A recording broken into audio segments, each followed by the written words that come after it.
Welcome back, folks. It's the Salty Dog Podcast. Let's get salty!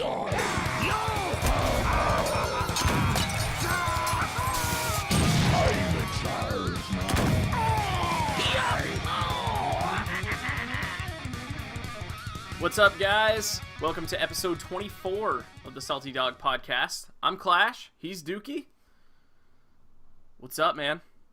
Avast, matey! We're your salty captains, as always. So, we had to skip last week because, Dookie, you were roughing it out in the desert. That's right. I was dealing with these land-lubbing road warrior scallywags out in the desert. Well, so tell us what it was that you were doing out there. So I was at this thing called Wasteland Weekend, and it's like if you took Burning Man and a Fallout convention and a camping trip and kind of combined them all. It's basically like a post-apocalyptic themed festival. And it was kind of like a convention in the sense that there were like vendors and there was a main area that everybody kind of hung out in. But you had to camp in the desert. You know, you weren't staying in a hotel room. So that was pretty cool. And everybody, like, you wouldn't even be allowed to go into the main themed area if you weren't in some kind of, post-apocalyptic themed costume or cosplay or whatever. So it was really cool. I went with a bunch of friends and, excuse me, I thought there was a good chance that I was going to hate it because I'm really bad with heat. Despite the fact that I'm from Florida, I fucking can't stand hot weather. Right. But I know that part. yeah. But I planned out my costume well so I could stay cool. And honestly, it wasn't that bad. And then like during the nighttime, it was like cold as balls. Literally, because I had to go outside in my underwear to pee because I drank so much, and I was freezing my nuts off. But yeah, it was a lot of fun, and I got home from it, and I was like, man, I didn't want to leave. I wanted to go back, and I don't know. It was just like a nice escape. I wasn't worried about the rest of the world or any of my stressors or anything. I was just out there with friends, camping, having a good time, eating canned food, getting drunk with strangers dressed like, war boys and stuff. And it totally sounds really cool. Like, it was I dope. actually would really like to check it out. You gotta come next year. Yeah, I want to. I totally am wishing that we had thought to add a picture of you on today's show here, but alas, we did not think of it.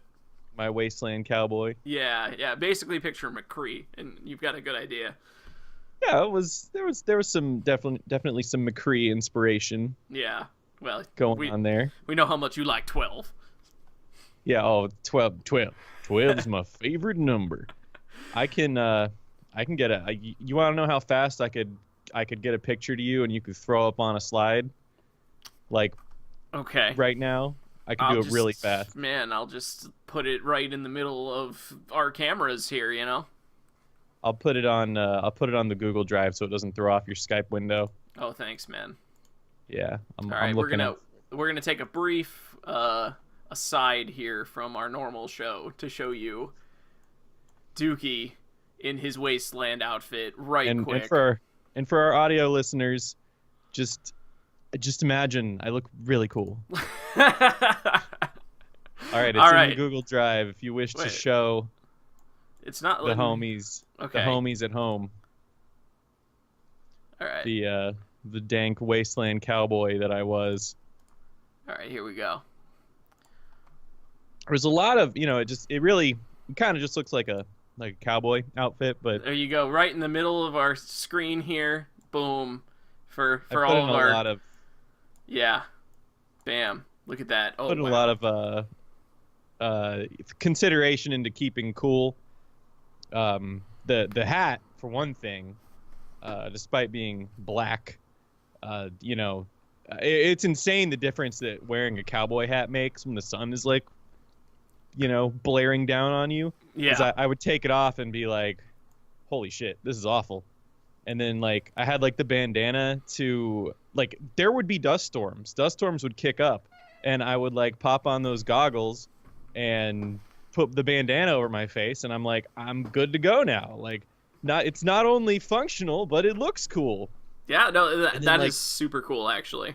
Yeah, and like my pants they look like black pants, but they were like these like outdoorsy, like super like breathable, like I don't know, athletic adventuring outdoor kind of pants. And they were even hi Remy. Yeah, they were even zip offs. So, which I didn't ever really do, but I was like, if I got zip offs and I got too ridiculously hot, I could just, turn these into shorts. So anyway, it was cool. Like once that came together, like, planning all that stuff, and I really like how it turned out. So anyway.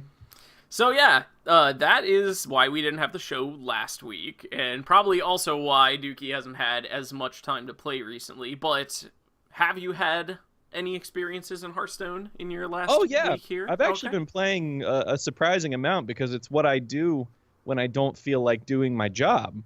Okay. Yeah, I just play Hearthstone.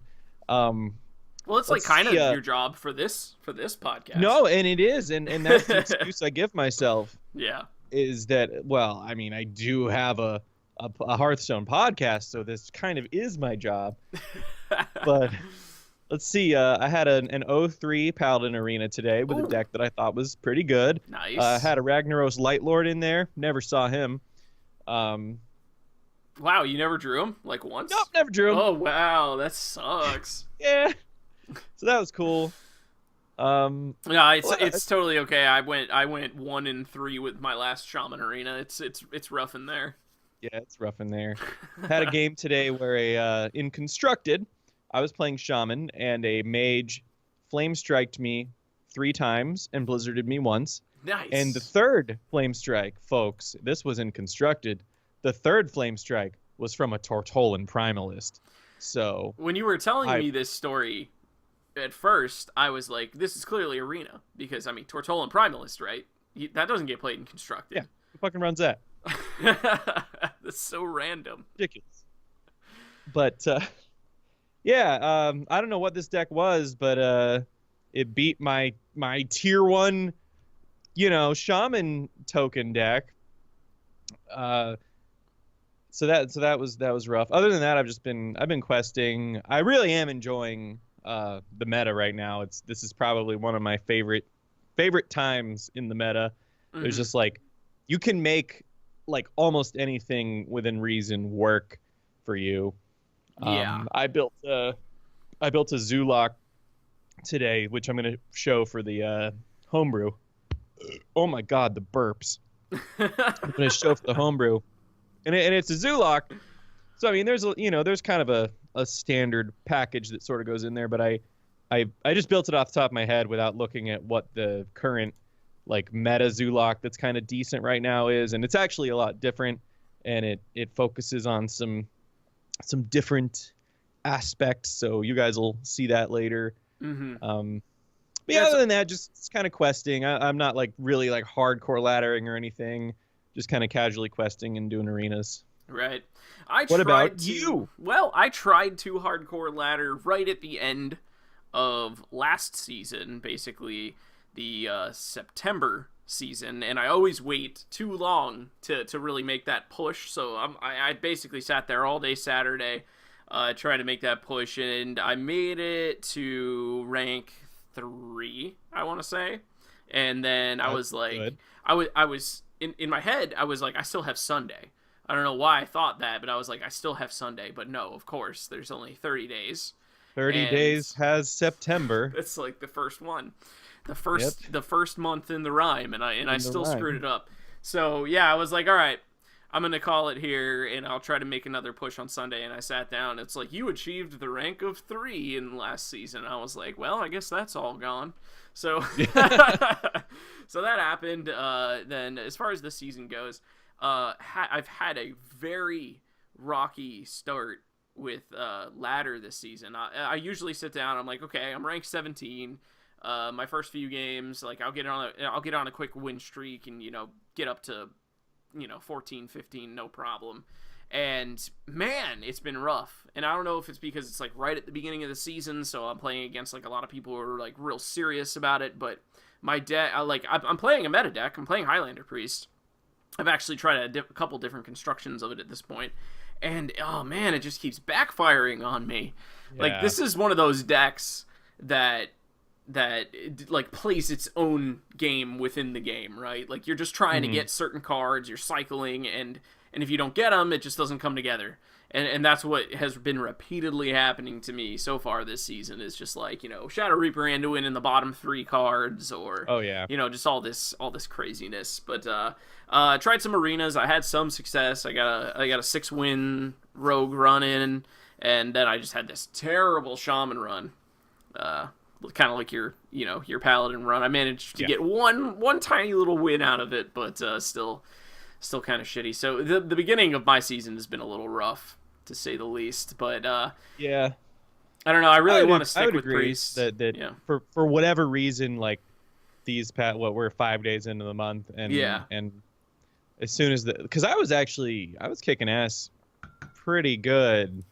I mean, I don't think I only got to rank 9 or something, but that was really with just like casual playing. Like I would just get on a win streak with my paladin deck and just keep going. And this month, every game feels like a struggle, and I feel like every deck I see, I don't really know what I'm up against, which is a good thing, I think. I like variety. I don't like counterplay. I like being like, I don't know what they have, they don't know what I have, and we're just gonna have to have a battle of wits. We'll just have to take things as they come. Me, I don't like planning. I don't like thinking ahead. But then you also don't like getting flame struck by a Tortolan Primalist either. Well, no. But that piece of shit got really lucky. So there's that. That was bullshit. I was like I saw them throw that out, and they like discover their thing, and they just like pick it instantly, and I'm like, what? And then I'm just like spamming Inconceivable with Morgul. I'm just like just over and over again. Yeah. It was pretty inconceivable. It sounds pretty inconceivable, actually. I would have been tilted as well. So yeah, I don't know. Like, I guess we're at that part in, we're kind of about midway between the last expansion and the next expansion. We're already getting to the point where the meta decks aren't changing a whole lot from week to week, even after the nerfs. Rogues kind of made it in. But it's still kind of a smaller proportion of what we're seeing on ladder. But I do see a lot more rogues now. But seeing the hunter come back into play, seeing a couple warlocks come back in, so the nerfs definitely shook things up a little bit. Yeah, but I don't think there's any class that's high and dry right now. I think every class has some form of representation that's decent. Definitely. We're going to talk about that, actually. We're going to talk a little bit about the interview that Mike Donay did a few days ago. Kind of the talk about the current meta, of course, which is starting to adopt the name the high roll meta. So we're going to kind of talk about that and what that means and if it's good or not. And also, they just released the deck lists for the HCT Summer Championship. We're not going to go through the specifics of deck lists. If you follow the meta at all, the deck lists are pretty consistent with what they've been. And it's pretty surprising to see that even since we've seen Hunter and Rogue come on the scene in ranked more, the deck distribution of the HCT Summer Championship decks is still just like what the meta looked like in the first couple weeks of Frozen Throne. So we're going to take a look at that. And, of course, we have our Salty Card segment. We have some homebrew decks. We tried to brew up something really different this time. Nothing just like a variation on a current meta deck, kind of, just like our own flavor. And also, of course, capping off the show with our card submission challenge. So, but for now, let's have some news and meta talk, see what's going on. All right. happening? Gadgets and Gazette always gets the scoop. Time is money, friend. Keep it quick, kid. I ain't got all day. All right, so I mentioned that there was for those of you who don't know who Mike Donay is, he's on, he's a Hearthstone dev. He's on the final design team, of which he actually said in this interview, of which it only consists of 4 members. So they're their final design team, the people that pass off the final yes or no on a specific card is 4 guys, and he did say that occasionally that they will have someone else come on and take a look at something, but they're the core 4, I guess. So it's even kind of smaller than Team 5, right? It's like Team 4 here. Team 4, yeah.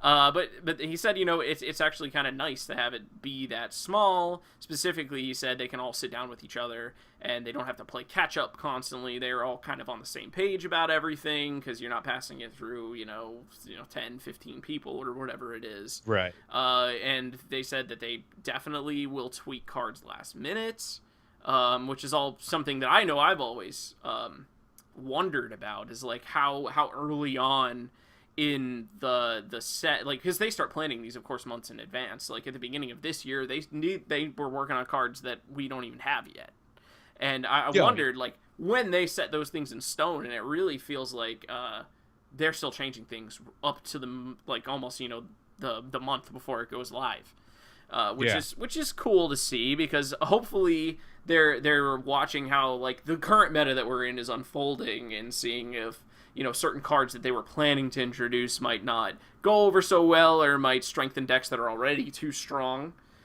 So it's good to see that they have that flexibility. I mean, that's the main thing that we want out of a digital card game, is flexibility, right? Because they can change things that you can't change from printed cards. Yeah, it's nice that they give a shit. Yes, absolutely. That's basically what this whole thing is about. Yeah. Thanks for giving a shit, Mike Donay. Yeah. So talking about the Frozen Throne meta, he said basically that they feel like it's very healthy. There's lots of variance. All 9 classes have decks that are doing well. Card nerfs did cause players to switch up decks they were playing and deck lists even within certain archetypes, so that's pretty cool as well. Yeah, I agree. Then he went on to talk about something that I want to have a little discussion with you about, because we're both Magic players, and we both play other card games that have different rotations for what they call standard, or in Magic it's called Type 2. And the question was brought up of doing something more along the lines of what Magic does, which is not rotating out things on a yearly basis, which is what we're going to see in Hearthstone. So basically, when the first set of 2018 comes out, all of the sets that were released in 2016 go out, not necessarily on a set-to-set basis. Mm-hmm. And when he was asked why that is the model, this is what he had to say. He said if they were to rotate a set out of standard each time a new set was released, it wouldn't change enough. So basically, one set comes in, one set goes out. That's not enough of a change, is what he's saying. Also, the larger rotation of having one new set come in and 3 sets go out, which is what we're going to be seeing from now on, is that it forces players to change things more drastically. You're not going to see these minor tweaks to already existing archetypes. You're going to see whole new deck archetypes come into play. And I totally understand that. I mean, what are your thoughts on that, Dookie? Yeah, I mean, when I first heard what he said in that interview, my thought was, well, yeah, sure, if you have a big rotation, changes are going to happen, more drastic changes are going to have to happen immediately. But at the same time, those changes are going to have to happen eventually, because we will get to that point where certain things are out and certain things are in. So it's really just a matter of how jarring they want a rotation to be. Exactly. And I think there are times when you want it to be jarring, and there are times when you don't. Right. Just depend. Like right now with this meta being so healthy, let's say, I'm not sure off the top of my head exactly what's going to rotate out, but with this meta being as healthy as it is, when the rotation happens, what if that just throws a wrench in this this nice honeymoon period we're having right now, and we're back to some jacked up, shaman dominated thing, or something really frustrating like that. But at the same time, when you've got things like when it was Tunnel Trog and the pre-nerf Spirit Claws and that whole deal, and then there were the Reno decks at the same time, and that was frustrating. And then it all shifted out, and it was like, oh Jesus, thank God. So right. I mean, it's gonna happen eventually, regardless. Like that shift is gonna happen, but it's just a matter of like how jarring do you want it to be, and I don't know. It's kind of 6 of one, half a dozen of the other. I guess there is one thing that would be very different to me, though, if we went to, a set number of sets that's always going to be standard. Because right now we fluctuate, right, between at the beginning of the year having 4 sets in standard to at the end of that year having 6 sets in standard. Right. So it's not consistent in that way. We go from 4 to 5 to 6 and then back to 4. So let's just say, for the sake of argument, that we went to a standardized 4 set, and of course this is always including basic and classic, but let's say only the 4 newest sets were going to be in play. That would mean that currently Whispers of the Old Gods would not be standard. So just for discussion's sake, I went through and I pulled a couple of the cards that are currently powerful from Whispers of the Old Gods, just, to contrast what the meta might be like if we were on this rotation of only having the 4 most recent sets. So this is just a very brief look. I mean, of course, there's over 100 cards that would be gone, but just the ones that stuck out to me as being very, very key in the current meta would be Evolve, Thing from Below, which goes in that exact same deck as Evolve, so that deck's basically ripped apart already with 2 cards. A shaman nerf for sure. Yeah, Mark of Yashraj, so there goes a lot of aggressive druid decks. I mean, we're not seeing that quite as much. Not quite as much, but that was, I guess, after the Innervate nerf really ended up hitting aggro a little bit harder than it was initially anticipated, not being able to get out those early fledglings. But still, I see it from time to time still in the token druid decks. Vilefin Inquisitor is a very, very key part of the aggressive Murloc shamans or paladins, and also and also they still run it even in the mid range. So yeah. And then we're seeing Warlock come back into play, and when I match up against Warlocks, I'm always like a little scared. First of all, because you don't know which one it is. There's like a Highlander with the Gul'dan Death Knight at the top of it. There's the more aggressive one, like the token one, and Darkshire Councilman is a part of that deck, and that would actually also be gone. Councilman's a really powerful card. Yeah, Darkshire Councilman is an insanely good card. Mm-hmm. I just feel like we're not seeing him a lot lately. I've seen him more lately. That's the only reason I actually included him, because I've actually seen Warlocks like being on ladder, which was something that I wasn't seeing for a while there. Yeah. But I mean, at least Shaman would be radically different at this point without Evolve and Think from Below. So, and then when the next set comes out, whenever it may be, in like late November, or November, then we would be losing whatever comes after Whispers, which I can never keep them straight. Is that Gadget Zan? Is it? I don't think so. Or was it Karazhan? Karazhan would be out. Which that would be really interesting to see, because we still have not had a block that didn't contain an adventure yet. Yeah, that's true. Yeah. So we are still not where the game's going to be, which is with a bigger card pool than it's ever going to have when we reach the end of 2018. That'll be the biggest card pool that Hearthstone's ever had since Standard was implemented. So, there's just like a lot of things to consider there. There's part of me that like really understands and agrees with the yearly rotation and just having things just like drop an entire year and move on to the next. And clearly that's how they're balancing cards, because Thrall Deathseer was clearly printed to work in tandem with Evolve. Right. And because they knew Evolve would still be standard. So, but how different would perhaps the Shaman Death Knight be if they knew that when they printed the card, Evolve would be going out? Yeah. In that rotation. But there is going to be a time when Thrall Deathseer is in and Evolve is out. Correct. And yeah. And it's not like Thrall Deathseer's effect is bad. No. Like, it's still good to do to your board. It just makes so much sense to do it along with another Evolve effect. Yeah, absolutely. Yeah. But I think that'll still see play. Just about all the Death Knights, aside from Valera, are seeing play. Right. So, yeah, he'll probably stick around. I don't know. I think if Old Gods rotated out, it wouldn't change that much. So maybe that is an argument in favor of what Blizzard is saying. That if we did just do these, rotate one out, rotate one in, it wouldn't change enough because it maybe Shaman gets nerfed, maybe Druid gets nerfed a little, but aside from that, everything else seems pretty functional. So yeah, I get where they're coming from with that.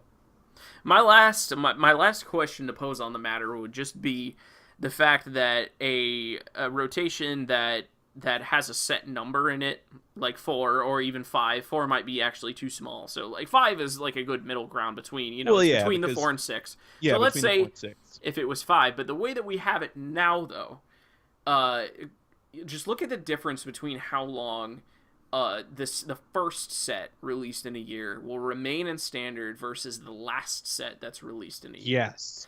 And that is my biggest problem. That is also my biggest problem because like Mean Streets of Gadgetzan will be in standard for close to something like at least 9 or 10 months longer than the last set of this year, which we don't even know yet. So the last set of a year, it's not like it's an adventure. It's not like it's going to have any less cards or the cards are going to be any less powerful. So of course you're going to have to invest just as much money as you did in the set that released at the first of the year to get the cards to remain competitive in standard. But those cards are going to be in standard for a significantly less amount of time. And I think that that's the biggest weakness of the strategy. Yeah, I agree. It's almost like if you want to try to quantify everything, which is what my brain wants to do. You this last set that's going to come out this year. Technically, those cards are worth less than the cards in Mean Streets because the cards in Mean Streets are going to like the first set of 2018. Those cards are going to be like the most valuable. You're going to want to build that and get everything from that card base that you want because they're going to be around the longest. I mean, they're all going to be around for a long time, but it is 9 months that's a lot. You could have a baby. Yeah, totally. That is the standard by which we should always go by. It's like, could you have a baby between X and Y? A new human life could enter the world in the time that you wouldn't get to play with these cards. So exactly. That's something very relevant to Hearthstone that you all should be considering. Definitely, and we thank you for that insight. I'm here. Just an interesting discussion. Obviously, that is the plan that they intend on sticking with. They're gonna go by the yearly rotation, but something to keep in mind if you're playing this game on a budget, you don't drop the $50 to get the pre-release package of every set. The last set in the year is a good one to pass on. Yeah. If you weren't thinking about it in those terms. Yeah. It's going to be in for, 9 months is the better part of a year. That's a long time. Yeah. So that's my biggest problem with the way that things work. But it is nice to know that we're looking forward to a very big shift. We're not going to see Jades anymore at the beginning of 2018, which if I never have to hear a golem getting created again, I'm going to be a happy man. Yeah, I don't want to hear that anymore. So, anyway, that was one thing that he talked about, and it was interesting to get some insight on that. He also commented on just a couple individual cards. which was one of them was Prince Keleseth, which has entered the scene in a very big way, especially since the nerfs. There's a bunch of decks that use Prince as kind of a backbone. And apparently it was already seeing some play, and then, you know, it got popularized, and then people realized it was doing well, and now it's just exploded. But you usually see that with certain cards. People kind of overlook them. I know a lot of people, including me, and I'm not sure what you had to say about it, but really kind of shat on Keleseth at first, and I was like, how are you going to make an aggressive deck that doesn't want to use any 2-drops? But apparently it's possible. Yeah, because your 1-drops become as strong as 2-drops. True. Once his ass comes down. So yeah, there you go. Something to think about. Yeah. The main thing for me, and you know, it never ends up being an issue because the decks are really strong, was that it doesn't hit the cards in your hand. So like it's only buffing your deck, which was like the main point at which I was like, nah. But yeah, I guess that, you know, they're cycle heavy enough, or the effect's just good enough. And then also, this was really interesting to me. Obviously, Death Knights are some of the highest value cards that we've seen enter the game. And what he actually said was, before Death Knights, Tyrion Fordring was probably the best value card, like, in Hearthstone. Like, that was probably the best value that they had. Yeah. And I can totally agree with that. That was always, when I would, like, compare, like, a bad legendary to, like, a good one that has, like, a real effect on the board state, it would almost always be Tyrion. Yeah. Because that single card can flip the board. Oh, well, yeah. He's fantastic. Yeah. He's just so silenceable. Yeah, he's weak to silence, but I mean, he's still a 6/6 after that. I mean, you just can't argue with any part of that card. No. Oh, yeah. He's fantastic. Yeah. I guess transform effects like Polymorph and the now nerfed Hex. Yeah. So. And another thing that was interesting, another individual card that they like singled out to talk about, or he did, was Barnes, and they actually don't like Barnes. He said it causes big swings and high variance in an unfun way. Interesting. Yeah, and I can totally agree with that because I really hate Highlander Priest. Or not Highlander Priest, sorry, Big Priest. Big Priest, yeah. I play Highlander Priest, and I do kind of hate it, though, but we'll talk about that later. I hate it, too. Big Priest, you know, like they Barnes and hit that statue, or hit Yasharaj, Lich King or Yasharaj, or any of those insane high-value targets they have in their deck, and then they just, you know, discover copies of Eternal Servitude and keep bringing it back. So, yeah, Barnes definitely... does some shenanigans, but this was so funny to me, is like the way they deal with it. It's like, it'll eventually rotate out, though. Like, yeah. It's like when you get a bad haircut, and it's like, it'll grow back. It'll grow back. It's like, all right, well, you know, I look like a jackass now, though. Another thing that we're just going to continue to look like a jackass for now, though, is he actually said that Raza the Chain and Shadow Reaper Anduin were potential targets for the latest round of nerfs. Yeah. I'm personally glad it didn't hit, because I still don't think that I like the deck, or I love and hate the deck, but I don't think that it's actually strong enough as a deck to have those cards nerfed in it, because the deck would absolutely just die. Yeah, it really would. Because those are the cards in the deck. Like, you have Raza and Shadow Reaper and 28 cards to try to draw them. That's basically what you're doing. Yeah. And that's the deck. But yeah, he said ultimately Raza and Anduin is really hard to play. And because of that, he thinks the power level of the deck is good. Because it's a difficult deck to play with a high reward. But beyond being a difficult deck to play, it's a deck, to me, that just defeats itself. With its own sequencing problems that it has, especially only having one copy of everything. And then continuing on with the conversation about Priest, Draconid Operative, he said that they intentionally made that card overpowered so that Dragon Priest could see some play. Right. Which was hilarious, because that is the only card that allowed Priest to see any play in that. Oh, yeah. Draconid Operative is just to the windows, to the wall broken. Yeah. Exactly. there's nothing fair going on there. But it's in Priest, so that's fine. Yeah, and that's exactly basically what he was saying. Is like the Priest needed it. It's overpowered as all hell, but Priest needed it just to be viable. And Dragon Priest still didn't even see that great of a win rate, even when it was a thing. So that just definitely my favorite Priest deck that has ever existed was the mid-range Dragon Priest back in those days. Yeah, it was a lot of fun, and I liked it too. All right, so basically continuing on the conversation of what I was saying about Highlander Priests, a lot of people have taken to calling this current meta the high roll meta. And so I wanted to take a second to talk about that because I couldn't agree with it more, actually. It's something that I was hoping that the game would start to go away from, and I think the last time that we saw it being a really big issue was when Reno and Kazakus and the other Highlander cards were all still in standard together. Yeah. And you had like the Reno Warlock and the Reno Mage and to a lesser extent the Reno Priest back then.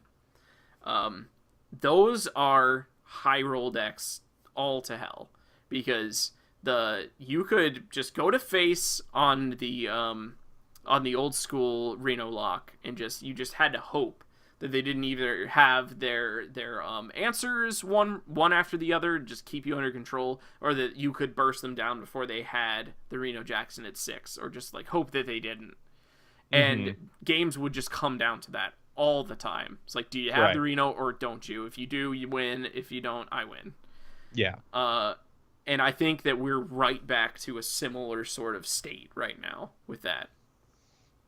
I don't see that with Highlander Priest. I feel like I never beat that deck, and I feel like just they always they're like Potion of Shrinkage and Shadow Word Horror, and I'm like, God damn it, like you had both of those, and then like they have like their Dragonfire on turn 6, and it just that deck. You know, that deck reminds me of is that goddamn Horde of Notions EDH deck you made in Magic, where like I'm like by all accounts this shit shouldn't work. It just shouldn't. And somehow you always pull that victory out. Well, now I have to explain what that even means. This is now. Stupid. All right, so actually this is where the term Highlander came from. So that's true. That's relevant. All right, well, we talk about Magic a lot on the show, probably too much, but Magic started to create a lot of different ways to play the game. And one of those ways started out as just like a player-created format, and they called it Elder Dragon Highlander. And basically, normally, the way Magic is played is this is a 60-card deck that can have up to 4 copies of any single card other than basic land, which you can have as many as you want of. And Elder Dragon Highlander changed that, made you pick one card that was going to be your general, or your dragon. They call it Commander now, which is like super frilly. Frilly. But basically, not to make this take too long, it used to always have to be a dragon, an Elder Dragon. There are Elder Dragons in that, just like there are in WoW.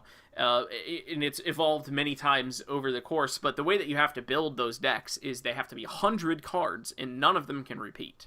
So that's taking Highlander to the next level. Yes, so 1 copy of any card, again, except for basic land, because that is your mana crystals in that game, and you have to have a lot of them or you won't do anything in Magic. But basically, to use more than 1 color starts to, because there are 5 colors in Magic, and each type of mana creates a different color, and you can only cast spells and minions of the color if you have that color mana, which is created by land. So basically, the more colors that you incorporate into a deck, the harder it is to get it to work, because you only have access to certain colors of mana at the same time. And I was just totally screwing around one day, and I made a Highlander deck of 100 cards that used all 5 colors of Magic that is available in Magic. And I just threw it together and was like, all right, let's play. And it worked like a charm, and it was incredible. Yeah, you beat me every... I'll be using a 1 color, like mono red deck that can destroy everything imaginable with all kinds of hellfire, and somehow you always get that fucking turn 5 Horde of Notions, and it's basically like a 5/5 charge taunt. What else did it have? It had haste, vigilance. It had a lot of abilities. It had trample. Yeah, trample. Which is basically like if you ran a minion into another minion and your minion had more attack than that minion had health, it would hit the player for how much it overkilled. They should make that an ability in Hearthstone. I think it would be a good ability in Hearthstone. Yeah, that'd be really cool. Because there's all those times when you're like, I need to trade because I need to preserve my, board state. But it's like, I'm going to trade and it's still going to hurt you, bitch. Yeah, well, actually, they've made one card that had a similar ability to trample, and it was Knuckles.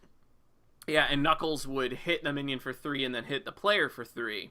But the way that trample would work if it was implemented in Hearthstone is you'd have to overkill the minion for how much damage was going to go to the face. So it's something I think that they could do. But anyway, that's the end of the Magic talk. Tangent. It's over. So anyway, but Highlander Priest is not the only deck that I would call a high roll deck. But what it very much is, because if you don't have the Dragonfire Potion when you need it, you're going to get overrun. If you don't get Shadow Reaper into it until the bottom 3 cards of your deck, you don't have the damage to kill your opponent. There's a lot. I mean, you're always on the receiving end of it, but on the playing end of it, there's a lot of times where you just cannot put together a winning strategy. It just can't happen because of the way that you draw the cards. But that's not the only deck that suffers from this. A lot of the aggressive decks use Keleseth, as we were saying before, as their backbone. And those decks come down to when you draw Keleseth. Because the way that those games play out is drastically altered by whether or not you get him on curve, whether or not the rogue shadow steps it and gets a double activation onto. There's so many different outcomes that can happen. And even looking at rogue even further, it's what did they swashbuckle from you? Did they draw their patches? There's all these little things, 1 or 2 cards in every deck that's really powerful right now that drastically alters how the entire game plays out. Mm-hmm. And I definitely see that happening. Yeah, that is... I don't know. I don't know that I agree that Keleseth is that... I mean, his effect early game is obviously way better, like if he's in your opening hand. Mm-hmm. In late game, it's kind of like, oh, whatever, great. He's kind of like a dead card, but I mean, I think these decks can still be functional. They just don't have 2-drops. But it's not like your other cards are worse. I mean, they're still there. Especially, I mean, I'm really speaking from experience with my Zoolock that I built that has Keleseth, because with Warlock, you can just spew all your 1-drops out and then life tap and kind of reload and just keep things going, and not really worry about whether or not you drew into Keleseth. Because the cards you're running are still aggressive and they're still the cards they are. It's not like having Keleseth in there makes them any worse.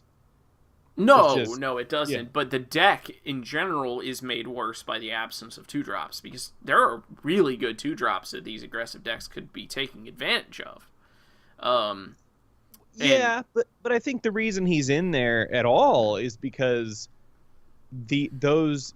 no deck's gonna run him where the 2-drops are that crucial. Like with Paladin, you can easily cut out your 2 slot. With Warlock, I didn't find it to be that hard. Like there's always like a couple things, but like you can sort of make up for it in other areas.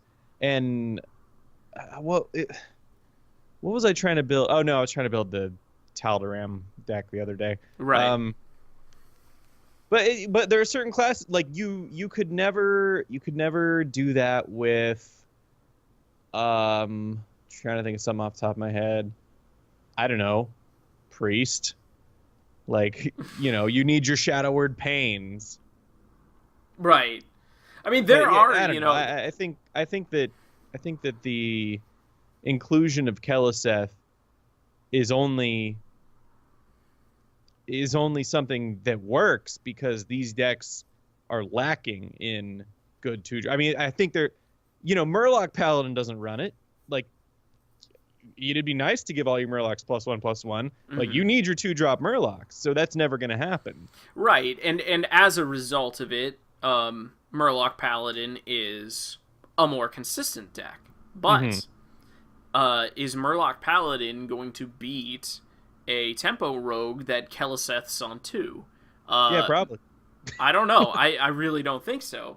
And that is essentially what I mean. Or say you're playing a mirror of 2 Keleseth decks, and one of them gets Keleseth on curve and the other one doesn't. Yeah. That deck is incredibly unfavored at this point because they're trying to do the same thing, but one deck's pulled it off while the other one hasn't. And the same thing happens with, say, for example, Highlander Priest mirrors. I've had games where my early game was incredibly strong, and I got a board, and I kept everything that they were doing locked down, and, just everything was going in my favor. And just by the mere fact that they assembled Shadow Reaper and Kazakus combo before I did, meant that everything that happened in the first few turns of the game didn't matter. So are you, do you agree with the sentiment that the meta is currently a high roll meta? Because I definitely do, but it seems like you might not fully agree. I just haven't, aside from getting flame striked from a Tortolan Primalist, I haven't seen it because I've had, it's probably because of the decks that I play. I play decks that consistently do the same thing every game. And there's not a lot of variation. There's the occasional, like, my Uther's super heavy and I really need it, but it's at the bottom of my deck for some reason. But I generally, I generally don't play decks that, because I don't like that play style, that rely on a couple key cards to work, because I just don't trust that that's ever going to happen, and I don't think it's reliable. And that's why it tilts me so bad, like when Reno was a thing, and I'm just like slaughtering this Reno lock, and then turn 6, wow, miracle, you had Reno. But it's like, that's one card in your deck. What were the odds? Like, they were actually against you to have Reno. And I had to play to those odds and say, he probably, there's like a 40% chance he has it, so I'm going to assume he doesn't have it, and I'm going to go, I'm going to go all in, and I'm going to kill him or whatever. Exactly. And it's the same, I feel the same exact way about Highlander Priest, where, you have one of every card, but somehow there's always a goddamn answer, and it makes me crazy, and I don't understand how it happens, like, every time. And I know you say it doesn't happen every time because you're the one playing the deck, and maybe I'm not playing around it well, or maybe the decks I play are just very susceptible to what Highlander Priest does. Because there are multiple answers to similar board states, right? You have Holy Nova, Shadow Word Horror, Dragonfire Potion. you have mini combos within the deck, and you're somewhat guaranteed to assemble at least one. Yeah, exactly. And that's why I feel like it's not high roll, because it's like, eventually you have all these answers, and eventually you'll get your Raza, eventually you get your Shadow Reaper Anduin, and like, yeah, sure, there are cases where he's on the bottom, and I wish that had happened a lot more with like Reno and shit, but it never did. And, I think that deck is just good. Like, it just has the tools. And the tools are fairly consistent, albeit within different cards. Right. But let me try to set up one scenario for you. Let's say that we're playing against your deck, and it's Murloc Paladin or whatever, and you're being consistent, building a board, and I've got answers. I've got Pint-Sized Potion into Shadow Word Horror, and then you rebuild, and I've got Dragonfire Potion, and you're just like pulling your hair out, and then all of a sudden, I pass the turn. It's turn 7 for you, and you have the opportunity to rebuild, and I'm looking at my hand, and my hand's full of, it has like Holy Smite, Spirit Lash, maybe Cabal Talon Priest, like all of these smaller, less impactful minions that or like cards that have to fill the deck, right? And I've just blown my last big board wipe, and I haven't assembled Raza, I haven't assembled Shadow Reaper Anduin. At that point, your outlook, and you're just relying off top decks. You don't have any more cycle, or at least in your hands, and you're just relying off top decks, and you're like, with what I have currently, I can't do anything. And well, yeah, but at that point, the mid-range deck's probably blown all of its resources, and maybe that's the mistake that I'm making. Maybe. I don't know. I mean, that was always my mistake in Magic, was right. overextending. I mean, at least there is room for the discussion there, right? I tend to go... I'm not saying that it doesn't happen to you, because I'm sure it does. But from my experience, playing against decks that rely on a few key cards since the beginning of time in Hearthstone, they just work. And well, clearly it does, because Islander Priest is still at the top of the meta. It makes me furious that it works, but yeah, and I'm not making an argument that the deck's not strong by a long shot, because I still recognize the power level of the deck and the fact that it's still at the top of the meta. Well, what I'm saying is that a lot of the power of that deck and a lot of other of the tier 1 decks rely on high rolls. Evolve Shaman, high rolling into good minions.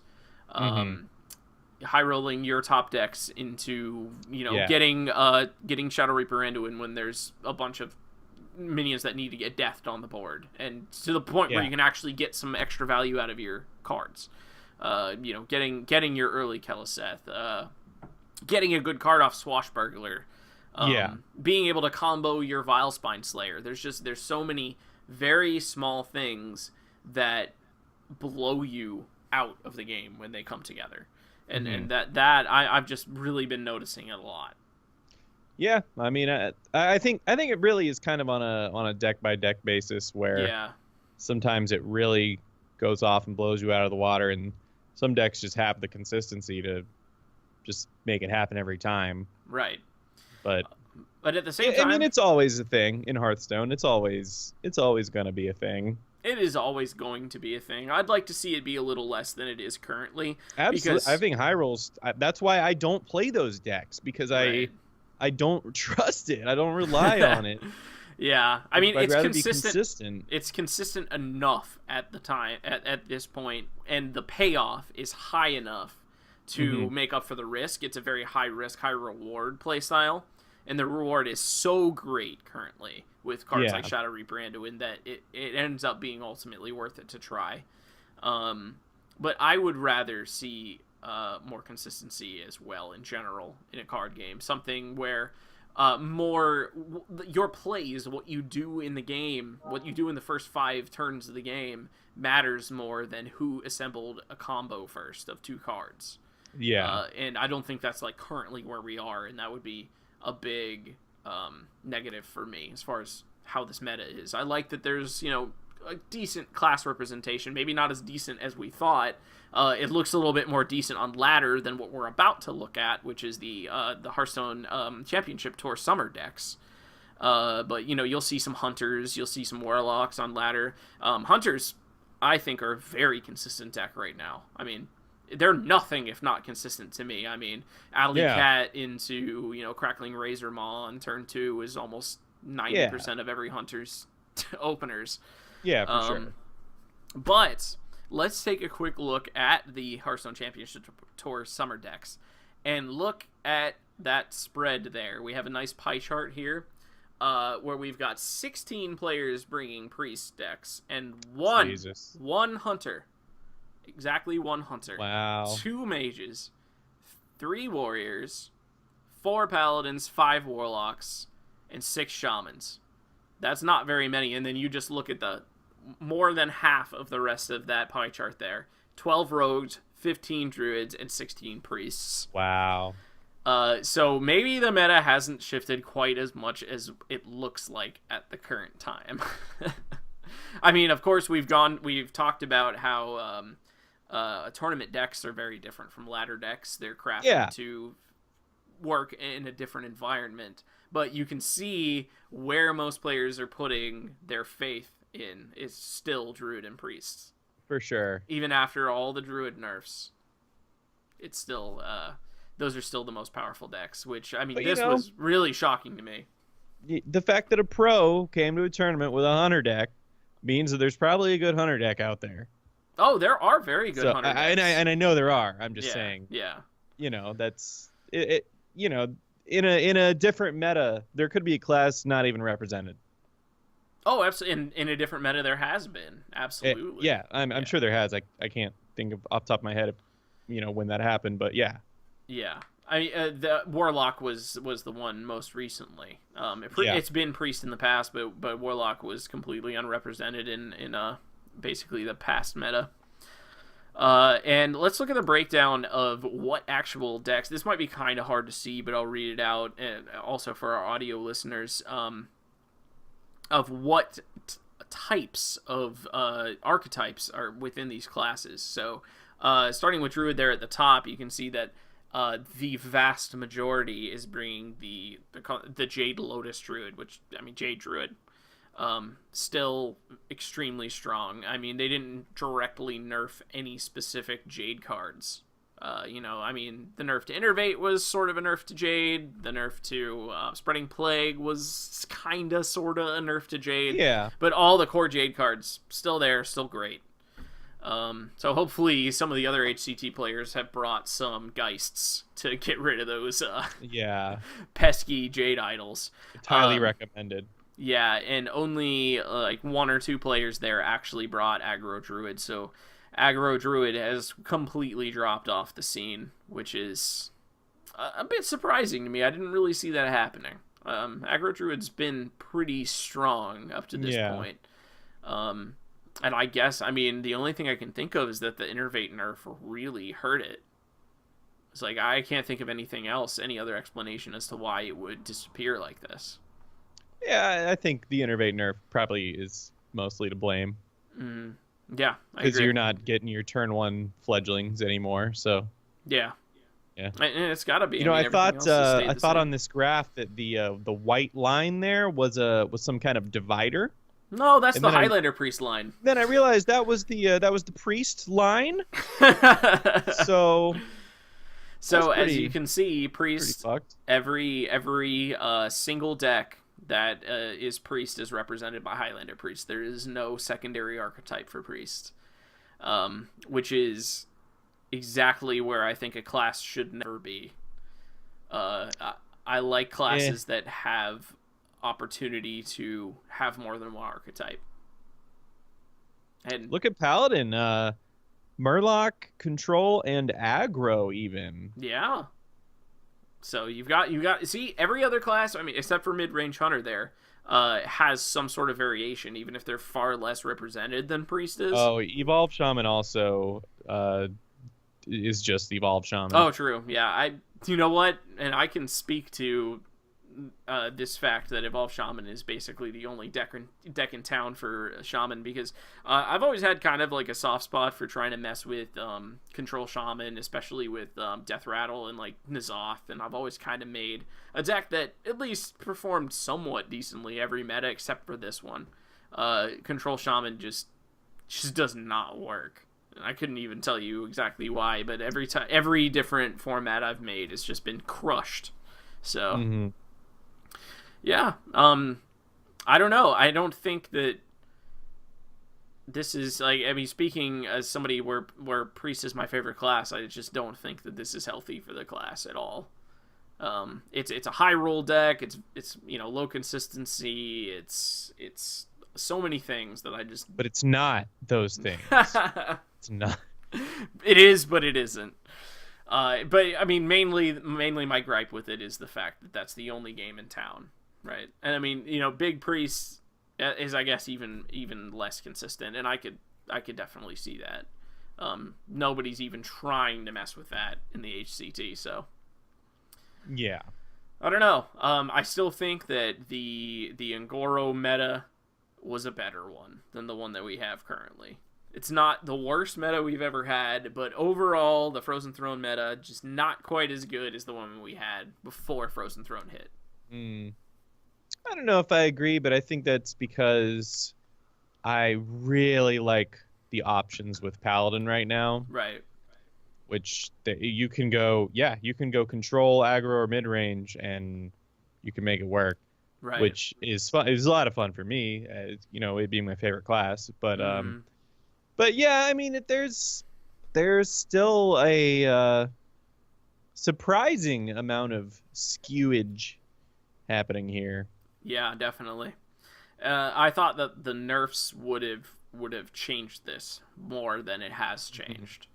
Yeah, I definitely thought that some faster, decks coming into play would have cut down on the amount of Highlander Priest being played, and I can definitely say I've been crushed many times by Tempo Rogue, mid-range Paladin and Jade Druid playing Highlander Priest, but it's just the fact that even though those matchups have the ability to crush them, it can also high roll and flip it. I just keep coming back to that term.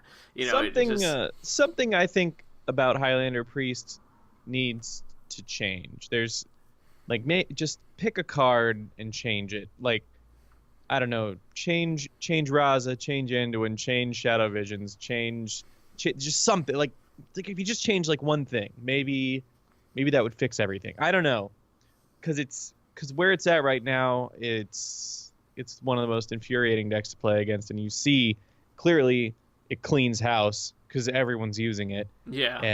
And you get to that point in the game, like when we were playing yesterday, and I was testing that Druid Hadronox thing that I made. There was never a point in that game where I was like, okay, I'm toast, I'm losing. I was holding it together the whole game, but as soon as you were free hero power Anduin, I was done. That was it. You could just kill me. Yeah, exactly. And I don't like those big swings like that, where it's like, and suddenly you have no chance. That's really discouraging. Yeah, that's the center of what I think is the issue with this meta. This is not the only deck that has that effect. It's probably the one who has it the most, the most extremely. That suddenly you're fucked. It definitely has that the most of any deck, but there's other decks that have that for sure going on still. So I don't know. I mean, I've found laddering a little stressful. I really like using Priest, and I really like getting the shotgun Priest mode going where you just shoot at whatever you want. But there's a lot of frustration. I pretty much get the most frustrated mashing against another Priest. So even I playing the deck understand the frustration. It's a very, very, very tilting. Yeah. It's made me quite salty. Absolutely. But if you're getting a little tired, like possibly Dookie and I are, of trying to play these meta decks, and you want to try something new, not necessarily that's going to top the charts or anything, but just kind of a different flavor deck to use, we are going to do our homebrew section next. Talk about some decks that our captains here have created.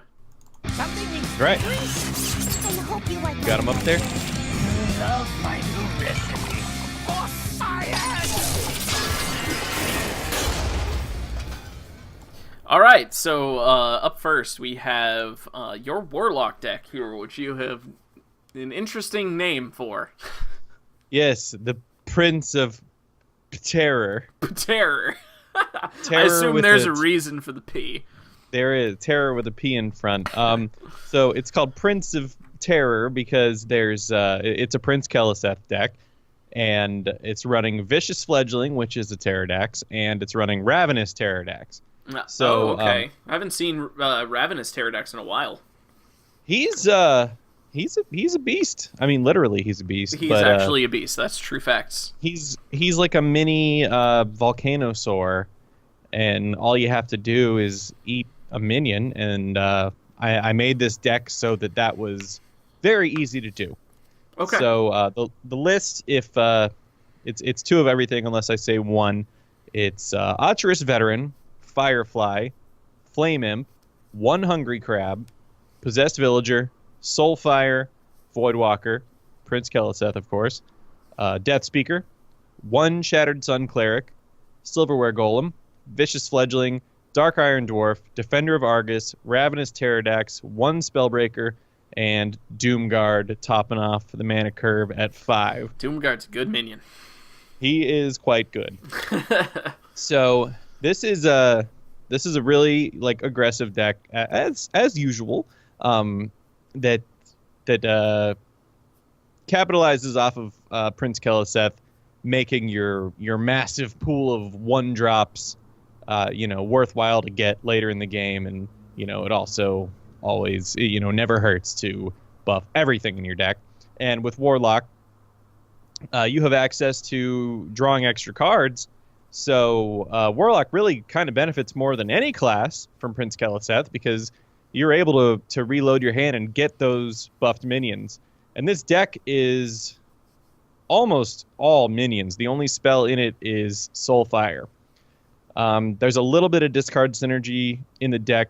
You got Soulfire, you've got Silverware Golem, you've got Doomguard, but it's not. I didn't do Malchezaar's Imp because any deck I make with Malchezaar's Imp, I feel like he isn't aggressive enough, and you really want to capitalize on the discard synergy. And this deck couldn't run Darkshire Librarian or Succubus because they're 2-slot, because of Prince Keleseth being in there. So I decided to sort of tone it down on the really heavy discard synergy, and instead go for the massively packed 1-slot with things that give your vicious fledgling, your Ravenous Pterodax, give it a lot of food. So you've got fireflies that are spawning an extra thing that you can easily eat the 1/2 that it spawns. And of course, Possessed Villager. That's a great target for Ravenous Pterodax. Just eat that 1/1, and you're still left with a 1/1. But it's a lot of stuff we've seen in Zoo before, like Defender of Argus and Dark Iron Dwarf. Those are kind of staples. Shattered Sun Cleric, it kind of follows the same theme of buffing what's already out. Atris Veteran is just like a better abusive sergeant nowadays. Yeah. Yeah, you can't make an aggro warlock without flame imp, so he's in there. You got Hungry Crab for little anti paladin tech. Soulfire's just good. Voidwalker's in there because the 1/3 taunt is just too good to pass up. I find the Death Speaker, even though it's like it doesn't add like a ton of damage to your side of the board, it allows you to trade with an aggro build and still maintain a strong board. I think Death Speaker is a really good card. Every time that comes down on me, I'm just like, ooh, that was rough. Yeah, Death Speaker's great. Vicious Fledgling is there, and usually with the strong 1-drop presence of this deck, Vicious Fledgling has the support to come down on an empty board and be a threat that has to be addressed. Like I said, Dark Iron Dwarf, Defender of Argus, these are kind of old-school Zoolock staples, just to shove some extra damage down your opponent's throat. And then Spellbreaker is a little silence tech there to get rid of those pesky Stegodont Spike Ridge Steeds, and of course Doomguard to top it off. I find that it's not difficult at all to just dump your whole hand except for a Silverware Golem and a Doomguard, right? And just make that your turn 5 or your turn 6 or whatever, and then just keep reloading with your hero power. So I had some good success on this with Ladder. It's fast. It's got good value minions. It's got stuff that kind of comes out of nowhere, like all the buffing and the Death Speaker. So in the Ravenous Pterodax, which I was gonna say the Pterodax, because that thing can come down as any number of insane things, like 4/7 Wind Fury or absolutely And the great thing about Adapt is you can tailor that minion to whatever class you're facing. Like, dare I say, you can adapt to the matchup. You can. Oh my god! You can adapt. So, like, when you're up against a priest, you certainly don't buff his attack. Mm-hmm. You leave him at 4. Absolutely. And you make him a Wind Fury stealth, or Wind Fury can't be targeted, or whatever. So that gives you a lot of options. So this is my pterodactyl Prince Keleseth Zoolock deck. It is kind of funny that they've added like multiple pterodactyls to the game. Like it's interesting. Yeah, it's cool. Yeah, I like it. It's a cool deck. I don't know about the Hungry Crab. I don't feel like I see that many Murlocs on ladder. Were you running into quite a few? Is that what you felt like you needed it? I had a Paladin matchup, and it became clear that Paladin is just about always going to outvalue and out tempo this deck, because it doesn't have a lot of removal, and if those Murlocs get ramped up faster than you can get ramped up, you're pretty much toast. So if you can throw out that Hungry Crab and take out a War Leader or a Tide Hunter or whatever or Tide Caller to kind of even the playing field. Yeah. That's why that's in there. Yeah, that makes sense. It's also just like a good 1-drop to get eaten by the ravenous. Yeah, I was just going to say, it's food. If if you don't need it for anything else, it's just food. Yeah, it definitely reminds me a lot of like an older school Zoolock, which I think is what you were going for, with just some new flair to it. So yeah, that's cool. I mean, Doomguard's becoming 6/8s. That's just a scary prospect in and of itself. Oh, yeah. I mean, yeah. Getting deck buff onto charge minions is incredible.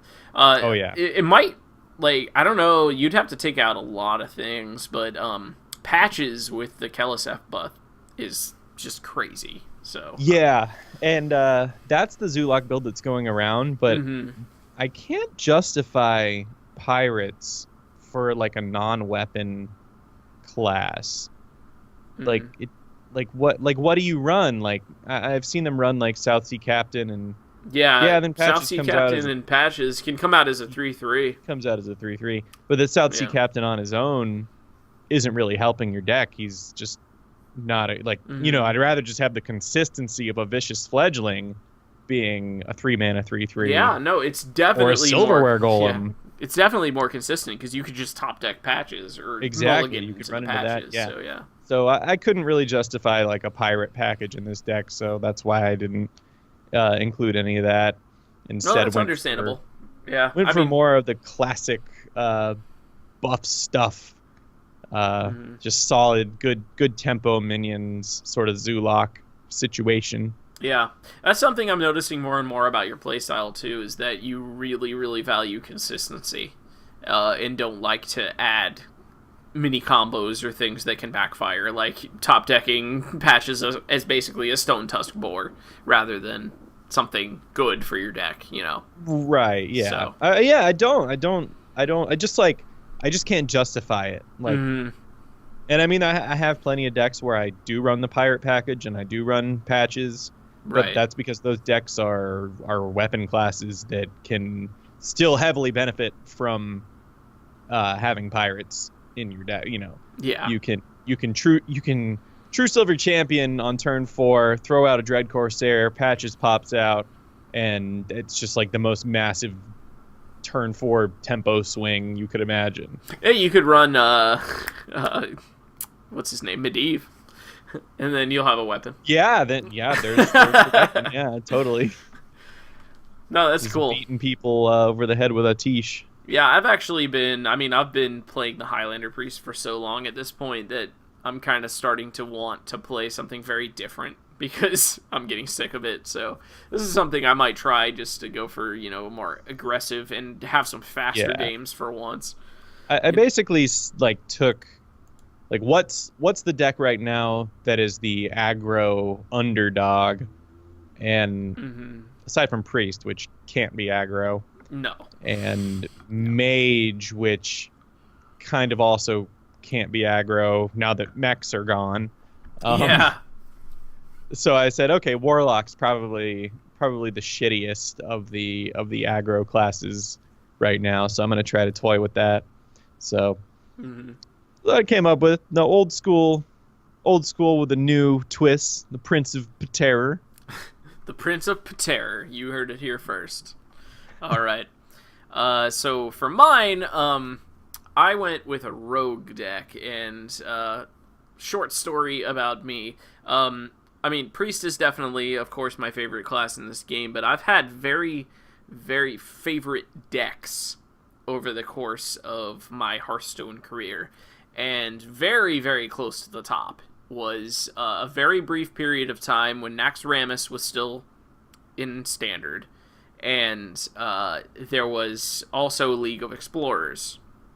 Actually, this was probably before Standard was a thing, because it pushed out Naxx right away. Yeah. But when they were still usable before Standard was a thing and Wild was a thing, you had the Unearthed Raptor from League of Explorers, and you had the Nerubian Egg from Naxxramas.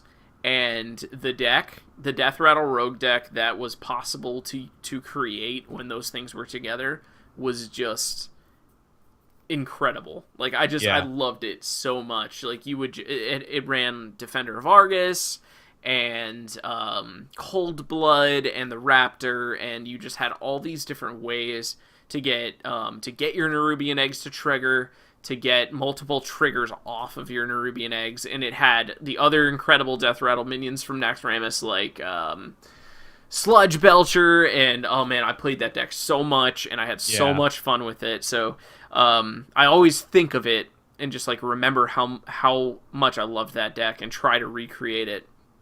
And the higher cost cards are like reversed on this image for some reason. The lower cost ones are... I guess I made the image flipped. It's okay. It's Dookie's fault. But I'll run through this really quickly. I basically just tried to recreate it, to recreate that deck with as much, like as true to the original version as I could. So you've got Cold Blood, 2 of everything unless I say 1. Patches, Swashbuckler, Bloodmage Thalnos, Eviscerate, Jade Swarmer. And another reason why I really wanted to try this deck was a new card from Frozen Throne, Roll the Bones, which is the 2-mana rogue spell that lets you continue to draw cards as long as the cards you're drawing are Deathrattle cards. It's like the effect that, what's that? It's a neutral dragon legendary. He's not a dragon, but he draws dragons. Wrathion. Yeah, Wrathion. It's like the Wrathion effect, but for Deathrattle. So you can really, here's this word again, high roll on this card and draw a ton of cards if you keep hitting your Deathrattle minions. So one of the main reasons I decided to try this. Sun Fury Protector. There's a lot of cards in here that really benefit from having Taunt and forcing your opponent to trade in. So I just wanted to have that along with Defender of Argus.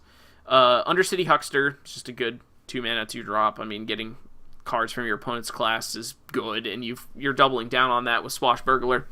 Devilsaur Egg is basically the replacement for Nerubian Egg in this deck, and for anyone who doesn't know what Nerubian Egg was, it was a 2-mana 0/2 that spawned a 4/4 when it died. Devilsaur Egg is just like the big brother of that. It's a 3-mana 0/3 that spawns a 5/5 when it dies. Nerubian Egg is just better, just hands down better in every aspect. 4/4 is better against Priest, the 2 mana is better, the 2 health is better to get it killed, everything's better. But hey, Devilsaur Egg's what we got, so that's in there. Fan of Knives, Cycle, and this is kind of a deck that needs to hold on to set up sort of combos, so it's good for this deck. Shadow Blade is just a great weapon. Shallow Gravedigger is almost kind of like a placeholder. Despite them adding some Deathrattle in Frozen Throne, there's not a lot of great Deathrattle still, with like missing Sylvanas and stuff, so just a chance to get a little extra value there. Barnes is just an auto-include with anything that you're running a lot of Deathrattle in. Hitting a Deathrattle minion with him is just great. Defender of Argus, again, the taunt to, taunt up your Devilsaur Eggs and any other, good Deathrattle effects that you have. Spirit Singer Umbra, I'm a little torn on. which is the one that triggers your Deathrattles like a battle cry when they enter. So it's really good paired with Devilsaur Egg. So you play that Devilsaur Egg with a Spirit Singer down, and you get a 5/5 immediately, which is pretty incredible when it happens. Yeah. Bone Baron, not necessarily for his Deathrattle, but because he has Deathrattle, is the reason that he's in there. A 5-mana 5/5 is always a decent body. The Deathrattle is not great, which is to throw 2 1/1s into your hand, which is kind of like meh. But I mean, he's a Deathrattle minion, so he goes in, and Aya Blackpaw. So there's only 2 other Jade generators. I'm not using the Shuriken or the Spirit or anything like that, but turns out that you don't really need to go full on Jade if you have another win condition other than Jade in your deck. Right. Jade cards just end up being high enough value, even if they're only creating 1/1s, 2/2s, or 3/3s. And with the Jade Swarmers and, the ability to taunt those up when Aya comes down, even if she's creating a 2/2 and a 3/3 when she dies, that's decent value. I'm not running N'Zothon here because the deck is more so meant to be aggressive, and it really can pile on damage quickly, especially if you get a great start with, like a Swashbuckler in your hand, and later on getting to Cold Blood your Devilsaur Egg. Turns it into a 4/3, which is the threat, and if they deal with it, hey, you got a 5/5. So yeah, that's essentially what you're trying to do. The deck sorely misses the Unearthed Raptor for copying, Devilsaur Egg, Deathrattles. Oh, for sure. Yeah, but in general, I've had some success with this. It's fun. I have a lot of fun with it. I mean, using Roll the Bones, there's almost like a little bit of apprehension to ever use it, because you're like, okay, I already have 5 cards in my hand. How many cards am I going to draw with this? Yeah. Am I going to burn a card, or am I just going to draw 1? It's pretty fun. I've enjoyed it. So yeah, Roll the Bones is a cool card. Yeah, but I gotta say though, it pales in comparison to its older cousin, the Nerubian Egg deck. Oh yeah. Yeah, Nerubian Egg on Earth Raptor was just such an insane combo. Yeah, it basically turn 2 Nerubian Egg, turn 3 on Earth Raptor, turn 4 Defender of Argus, and your opponent better just concede at that point. Yeah, like it's that's fucking it. over. Yeah, but anyway, this can have some play style that similar to that old deck, which is what I was going for. Yeah, it looks good. It looks good to me, and I played a few games against it, and I got to see it really go off. And yeah, when you give the Devilsaur Egg taunt, that's a pretty bad time. Mm-hmm. I think Spirit Singer Umbra is a great idea. Yeah. I guess it's not the best like value card out there, but if you're on turn 7 and it's in your hand and you can do that with a Devilsaur Egg and get that guaranteed 5/5, that's a nice board right there. Exactly. Yeah, that's exactly why she's there. You're sad if you get her early, because you want to be hitting your Deathrattles and like really strong cards early on. She's much better to draw later when you can. Like if you top deck Devilsaur Egg, you're not sad when you don't have the ability to taunt it up, because you're like, well, I just get an instant activation. But you cry a little bit when you like roll the bones into Spirit Singer Umbra, and you're like, damn it. You're like wow. Yeah. Or you Barnes Spirit Singer Umbra. All these things of course happen, but she's not the only non-Deathrattle minion in the deck, so. Well, you could Barn Spirit Singer Umbra and then still use Spirit Singer Umbra's effect. You could. Unless you're playing Barnes on 4. But yeah, just something new to try, and it can take some people down. Yeah, absolutely. All right, so that's what we came up with this week. I've actually been playing with that a lot recently because I've been a little burned out with the meta decks. And speaking of which, let's look at our saltiest card segment, which is the cards that have really been burning us out the most and just really pissing us off. So let's check that out. You gotta be kidding me! Necessary? What? Really?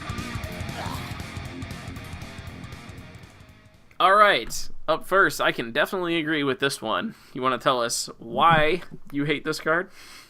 Oh yeah, I mean, Vile Spine Slayer is just overpowered. I mean, how much mana does Assassinate cost? 5? Yeah. Oh well, this is the same cost, and you get a 3/4, and it's not like comboing for 0 mana is difficult for Rogue. Yeah. This thing always just seems to come out of nowhere, and it's always on like a turn when I've, made some, big play with some big ass minion that I think is like really hard for them to respond to, and I always just forget that this thing exists. And it just they like backstab my smaller minion and then play this on 5 and kill my good minion, and then they have a 3/4, and it just tilts me every single time this thing comes out. And then they can shadow step it, and then that just enables the combo right there. And then it's 3 mana. Do it again. Yep. Yeah. So I don't know. This especially in Rogue is just kind of bullshit. Yeah, I agree. I mean, at least there's the aspect of it that you do have to play with it in mind. Like, if you have like a good early backstab, but you don't use it because you're thinking I need to keep backstab for a Vile Spine activator later. Yeah. There's cool little decisions to make in there with this card, because combo is like kind of a skillful ability, but sometimes it just doesn't feel like it is at all. Yeah. But I always try to think, I'm like, okay, which card was that in their hand? How long have they held that backstab or that 1-drop or whatever it was that activated it? And sometimes, you see some pretty skillful plays with it, but in general, yeah, this is what makes it impossible to play like a minion you think is going to stick against Rogue, because you just can never be guaranteed. Yeah, and it's tough. It just comes out and eats it, and then it's a 3/4 on its own, and yeah, it's just rough. It's rough. It's a rough life out there. Very tilting. So here is my card, Bone Mare. I love and hate this card. I mean, when it came out, it is impossible to deny the amount of stats that this card gives. I mean, 7 mana basically for a 9/9. It's incredible. I mean, you're splitting it up between 2 different minions, which is arguably stronger than having it all on one. The taunt aspect of it, the fact that you're basically giving 4/4 with charge to something, in addition to a 5/5. I mean, this card is just nuts, and it's starting to pop up in a lot of deck lists. I'm seeing it in Rogue, in Warlock, in Druid, even in Mage. It's just such high value that you just can't ignore the card, and it can almost be put in anywhere. It's almost, to me, the opposite of Vile Spine Slayer, where it's not a skillful card unless you're talking about setting up having a minion on the board on 7. But the decks that run this card never have an issue with that to begin with. Like, they're all very on-board decks. Like, all they're going to do is just play a minion every turn.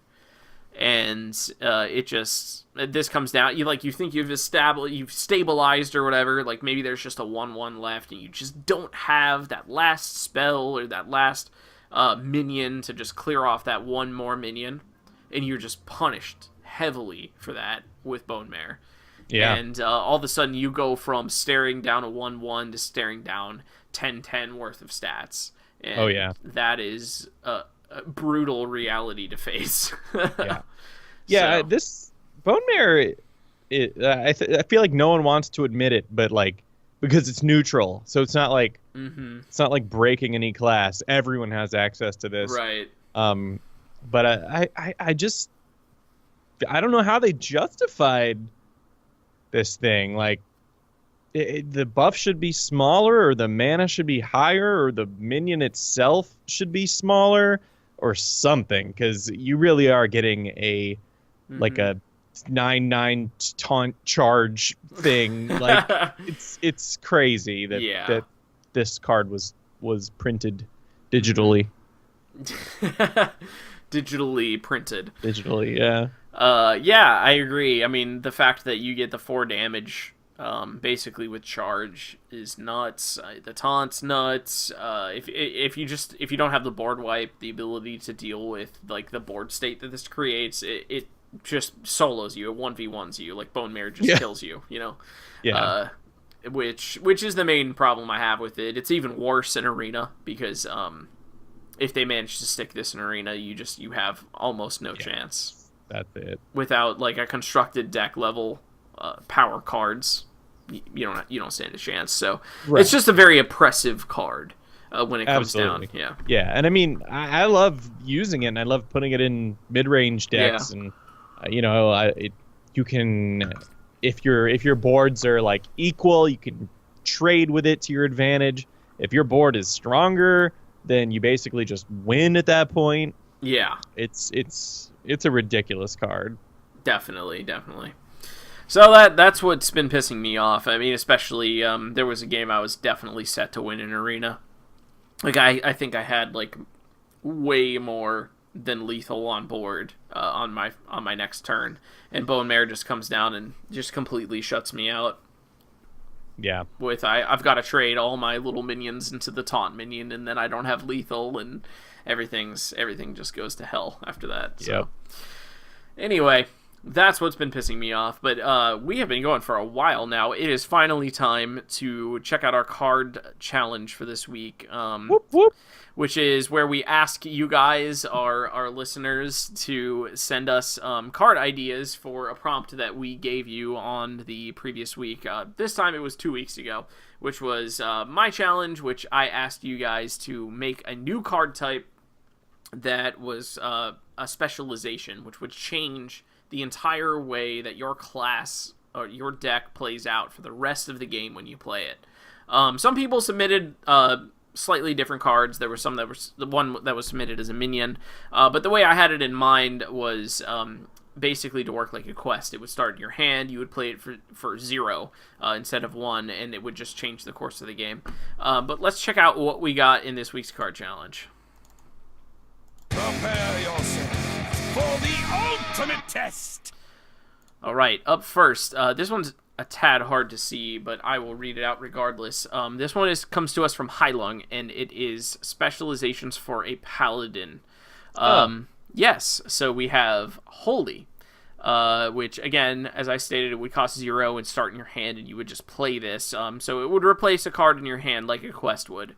And if you get the Holy specialization, whenever you play a minion, restore health equal to its attack. Give all minions in your deck -1/-1. Oh. So I really like this because it promotes you to use very heavy minions. I mean, obviously, any minion with 1 health is straight off not used in a deck where you use a Holy specialization because it's dead when it comes into play. So it inevitably makes your deck go heavier and gives you a benefit from, even though their attack's decreased, attacking with a minion with 4 attack that would normally have 5 but gaining 4 health, that's a good trade-off. Mm-hmm. But also all your minions are a little bit more susceptible to trading and board wipes.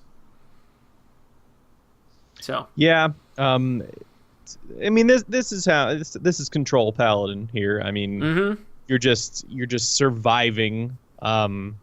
Just anytime you play a minion, you're just gaining health, and eventually you're just gonna have that huge board. Even if Ragnaros Lightlord is a 7/7, he's still good. Exactly. So, yep. Even if Tyrion's a 5/5, he's still good. Exactly. So, yep. Yeah, no, that's definitely powerful. Yeah, it would have it'd have a similar play style back to Control Warrior when Justicar Trueheart was a thing, and you just gain more health than any deck could possibly ever deal you. That's basically what you're trying to do. Oh yeah. All right, so next up we have Protection Specialization, which is give all minions in your deck Divine Shield and Taunt, and increase their costs by 1. This one what comes I think to mind here is 0 mana minions. Yeah. So they become 1 mana. They become Argent. What's her name? Righteous Protector. Righteous Protector. Yeah. They all Wisps 0 mana would be minions. Righteous Protectors. Yeah. And then your Righteous Protectors become expensive Righteous Protectors. So really, in this deck, you don't want to run anything with Divine Shield or Taunt. Exactly. So it's giving, but whereas I think the Holy one's pretty balanced, I think this one's a little broken because then any minion that has any other ability other than Divine Shield and Taunt, you're more than willing to pay 1 extra mana to give them those abilities. Yeah. Like imagine a 4-mana Vicious Fledgling with Divine Shield and Taunt already. Yeah, fuck that. And, and just things or like that. things that are super low cost but can't attack. Yeah, absolutely. Ancient Watcher or whatever. Yeah. And then the plant one. Yeah, Razor Leaf or whatever. Yeah. Yeah. I think Protection's a little OP. So let's look at Retribution. Deal 10 damage to your hero and reduce the cost of all spells and weapons in your deck by 1. I think the 10 damage is a little steep for the effect. I don't know how you feel about it, but yeah, that might be a bit steep. I do like though that it synergizes with weapons and spells. Yeah, because as we will see with my card challenge submission, I did kind of a similar thing. So yeah. So I like it conceptually. I like it. The 10 damage might be. I don't know. Consecrating for 3 or True Silver Champion for 3, Vine Cleaver for 6. I mean, there's definitely a huge benefit to it. It's just could you get killed too quickly before you can take advantage of it? Because you're gonna want to go aggro here. Because your aggro decks tend to not care what their health pool is at. Right. I mean, you're the aggro player. You tell me. Is it good? Yeah. So, but you can imagine how much better you can combo your Rallying Blades when they're 2 mana onto things. And the thing is, Paladin doesn't have. Oh man, that makes Blessing of Might free. It makes Blessing of Kings 3. Yeah. I think you're starting to like it more and more. This might be pretty nasty. This might be pretty damn savage. All right. Well, the aggro paladin player has spoken. It's good. So, all right. I would. Thanks for that, Hylong. All right. Up next from Rents, and we have some warlock specializations. And by the way, I think I failed to mention that the idea for this challenge came from actual World of Warcraft itself, which is when you choose a class, you choose then later on, after you've leveled up a few times, a specialization that changes how your class plays. And those were the actual paladin specializations in WoW, and these are the actual warlock specializations. That's a hard word to say in WoW, which is destruction. All damage is doubled. All healing is halved. Initially, I thought that was seemed way overpowered, but when you consider the warlock's ability is to deal himself 2 damage and draw, and now you're dealing yourself 4 damage and drawing, I think it's more than fair at that point. Yeah, absolutely. But yeah, it's all or nothing. Your flame imps are hitting you for 6, and then they're hitting your opponent for 6. So it's all damage, just damage even to minions. So exactly. So your opponent's board wipes are doubled. Which is nuts. This is something I would have run in Magic for sure. Oh, absolutely. The healing is halved. You would have run it if it only had that part of it. Yeah. But definitely, definitely channels the Destruction Warlock, which is massive damage to oneself for massive damage to your enemies. Yeah, absolutely. All right, up next is Specialization Demonology. Change your hero power to deal 2 damage to your hero, summon a 2/2 demon. So rather than drawing, you're summoning a demon right onto the board. I'm not really sure how to feel about this one. Well, okay. Okay, the Paladin hero power is 2 mana, summon a 1/1. Yes. And the Warlock hero power is 2 mana, 2 life, draw a card. So the fact that you're paying 2 life means that summoning something better than a 1/1 is kind of balanced. Yeah. Summoning it onto the board definitely changes the Warlock ability from like a later game ability to like an on-curve ability to getting you tempo rather than kind of detracting from your tempo for value later. So I definitely get that, and also the fact that the 2/2s are demons is pretty significant. That's true. So, yeah, I don't know. I kind of like it. I think it's cool. Yeah, no, I think that's solid. And it makes a lot of sense, too, because demonology in World of Warcraft was focusing a lot on your pet, your demons that you summon. So yes. It makes sense. And then this gives you more demons, and you can, use all that demon synergy to buff the things summoned from your hero power. So yeah. You could literally just use this and no other demons and still use Blood Reaver Gul'dan and just summon a full board of 2/2s. Yeah. All right, up next, Specialization Affliction, which was like the damage over time ability in WoW. Give all minions in your hand and deck Deathrattle, deal 1 damage to all characters. So it's very that's going to be very control, I think. It seems more control to me as well, yeah, because you're not going to want to run a bunch of minions that are going to kill themselves with their kill the other minions you have on board with their death rattles. Right. You don't want to have taunt minions and stuff that benefits you to hurt your opponent's board. So, yeah, absolutely. It makes sense. I like it. That also works in tandem with Defile insanely well. It really does, yeah. I was thinking disgustingly that too. Well. Yeah. I hate that card. You hit a 1/1. No, and then I hate the 1/1. Yeah. No, I know. I'm saying you hit a 1/1 that has Death Rattle, deal 1 damage. It deals 1 damage to everything, and then Defile goes off again, and then you kill another thing and all. Yeah. Yeah, it's self-explanatory from that point. It actually works well with minions that already have another Death Rattle, because then everything goes off, and then they spawn whatever they spawn.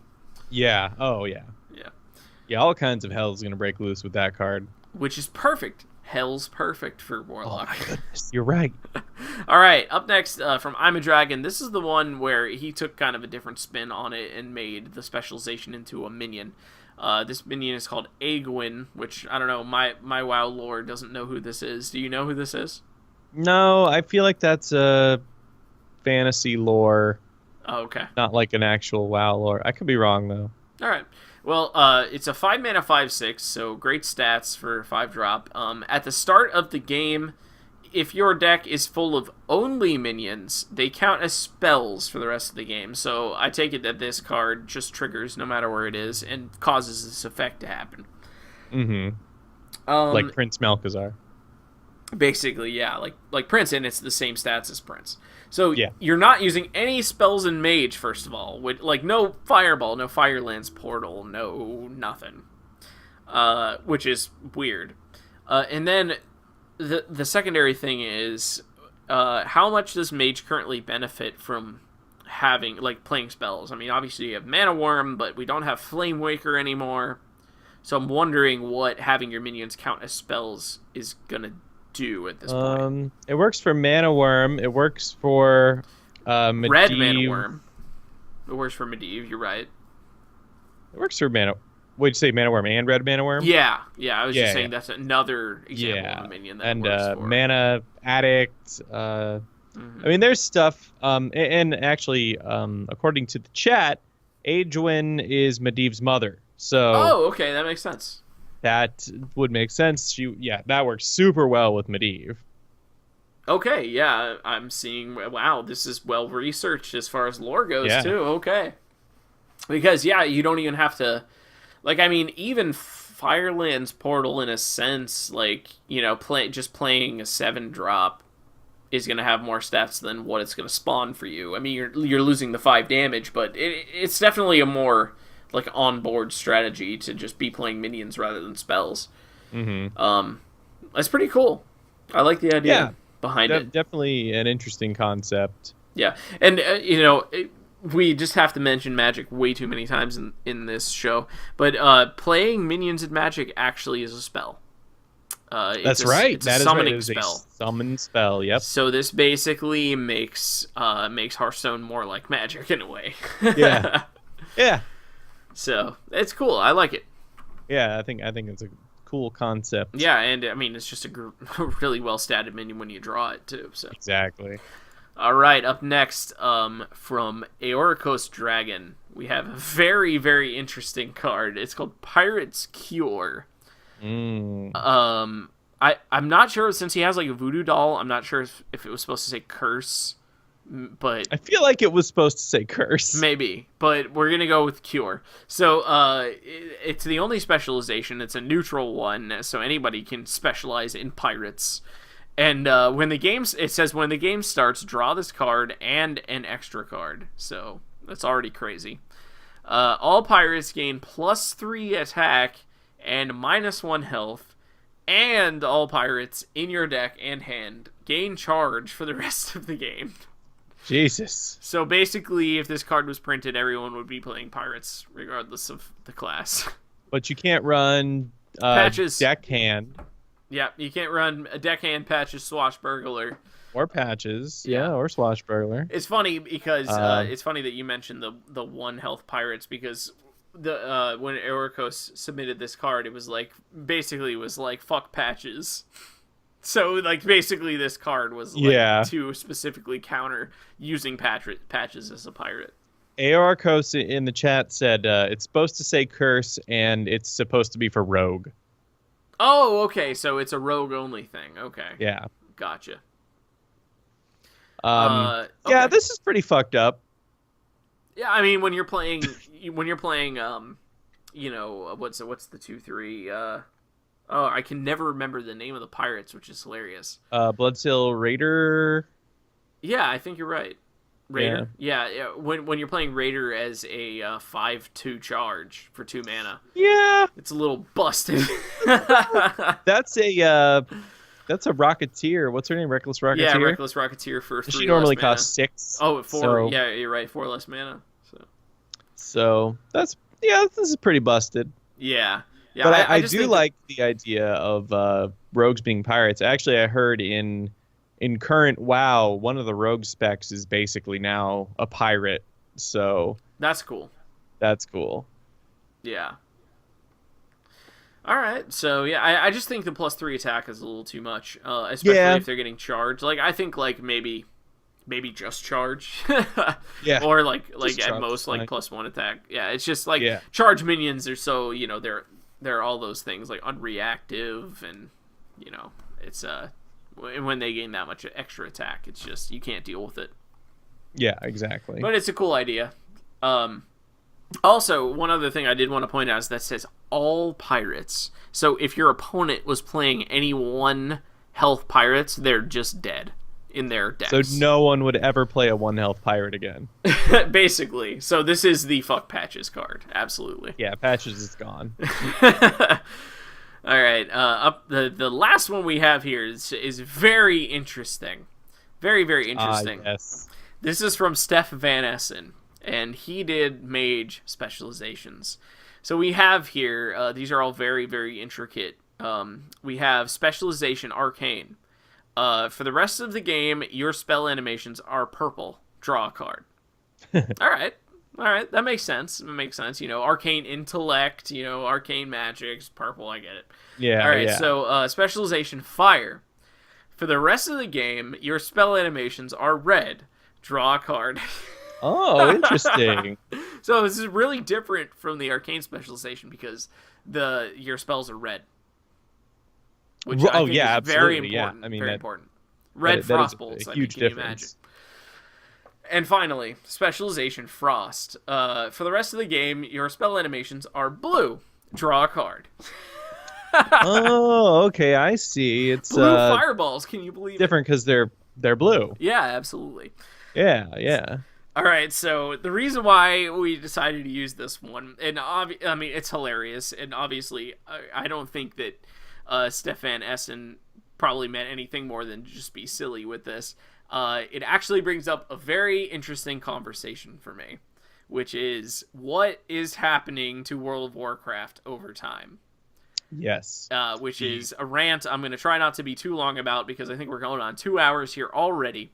But basically, as they become more and more obsessed with balance and making sure that classes put out a similar amount of DPS, all the classes can do a similar amount of healing, all the classes are similar amount survivable and have similar escape abilities and similar this, and they can multiple classes can return mana to themselves and to their party.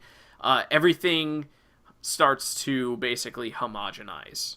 Basically back when we started playing, there were certain classes that were the only classes that could do something.